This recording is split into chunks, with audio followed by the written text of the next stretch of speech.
So, before natin puntahan yung mga issues tungkol sa kalusugan pa, no, at saka iba pang national issues, Doc Eric, puntahan na natin yon. At least dalawa dun sa at least ipupush ninyo ano, na mga legislatura kung sakasakalit pala rin nga itong health PH na makapasok doon.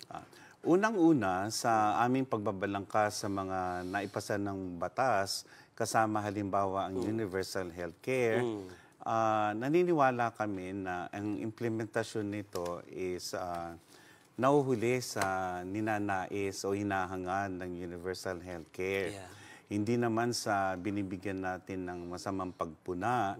Subalit maraming mga bagay-bagay ang nakikita naming dahilan kung bakit hindi maisulong ng mas mabilis ang universal healthcare kasi maraming nakikinabang.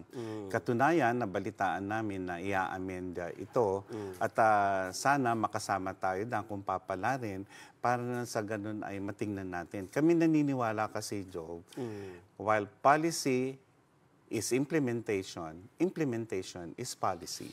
So, doon tayo nang kukulang marami na tayong batas. So, kung tatanungin mo kami kung ano yung mga batas, kung sakaling papalarin tayo, yan naman ay napag-aaralan sapagkat meron tayong mga batas. Ano ba yung kulang?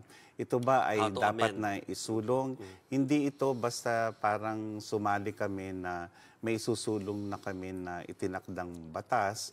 Ito ay pakikiramdaman namin sapagkat ang boses ng mamayan ay importante sa gagawin naming pagsulong sa anuman yung aming advokasya, Joe.